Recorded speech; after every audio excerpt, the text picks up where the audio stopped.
आपका favourite actor और actress कौन? लियोनार्डो डिकैप्रियो पसंद है, Sobhita Dhulipala. Which is your favourite movie? Where is the friends house. Bollywood में गैंग्स ऑफ वासेपुर पसंद है। Favourite politician? Mahatma Gandhi. Most admired personality? ये तो नुसरत फतेह अली खान, मुझे म्यूजिक उनका बहुत पसंद है। यूपीएससी 2021 की टॉपर श्रुति शर्मा का जन्म बिजनौर में हुआ और दिल्ली में हिस्ट्री की पढ़ाई की। पढ़ाई के साथ साथ उन्होंने सोशल मीडिया नहीं छोड़ा। उनसे बात की हमारे सीनियर रिपोर्टर वैभव पलनीतकर ने।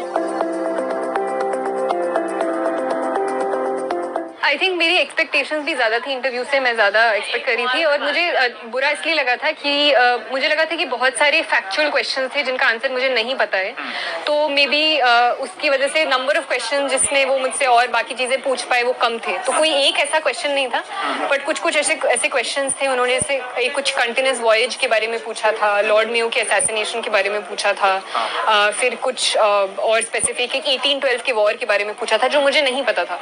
तो वो मैं थोड़ा दुखी थी कि काफी सारे एक के बाद एक फैक्चुअल क्वेश्चंस आ रहे थे, मुझे नहीं पता था। आई थिंक जाकर जो मुझे नहीं आ रहा था मैंने पहले ही सोचा था कि मतलब I wouldn't like to bluff, तो मैं सीधे ना बोल रही थी और आई वाज बीइंग ऑनेस्ट कि मुझे नहीं आता है। मतलब आई हैव हैड कि मतलब एक ऐसा बैकग्राउंड था शुरू से ही, थोड़ा प्रिविलेज वो था कि मुझे वो अच्छे इंस्टीट्यूशंस में पढ़ने को मिला। पर सिविल सर्विसेज एक ऐसा एग्जामिनेशन है जहाँ थोड़ा एक्सेसिबिलिटी बाकी उनसे ज़्यादा है। आपको रीजनल लैंग्वेजेस में भी कंटेंट मिल जाता है। आजकल कंटेंट मार्केट में भी काफ़ी मिल रहा है, डिजिटल कंटेंट भी आपका बाकी लैंग्वेजेस में मिल रहा है। तो आई थिंक एक वो प्लेटफॉर्म है और मेरे आसपास में कई दोस्तों को जानती हूँ, डेफिनेटली उनकी मेहनत बहुत ज़्यादा है उसके पीछे।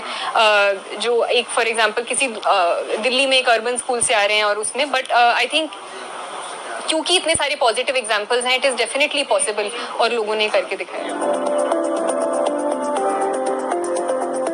प्रीलिम्स कभी भी मेरे लिए बहुत स्ट्रॉन्ग पॉइंट नहीं रहा है। दोनों बार मतलब ऐसा नहीं था कि मैं बहुत ही श्योर थी कि प्रीलिम्स क्रैक हो जाएगा, क्योंकि प्रीलिम्स का थोड़ा नेचर भी चेंज हो रहा है। तो ऐसा कोई शॉर्ट स्ट्रैटेजी तो नहीं है और ना ही कोई क्लेम कर सकता है कि कोई शॉर्ट स्ट्रैटेजी है। पर वही आप जो हर कोई बोलता है कि सिलेबस पर ध्यान रखो, प्रीवियस ईयर क्वेश्चंस देखो और उन्हीं को प्रैक्टिस करो, बेसिक बुक्स पर करो और मैक्सिमम रिविजन जितना कर सकते हो उतना। किसी भी एरिया में आई थिंक एक कोई one size fits all approach तो नहीं चलती है, तो कोई एक स्पेसिफिक वो नहीं है। पर कहीं पर भी जहाँ जाऊंगी वहाँ की लोकल स्टेक होल्डर से बात करके वहाँ की स्पेसिफिक प्रॉब्लम्स पर ही काम करना मेरा एम रहेगा।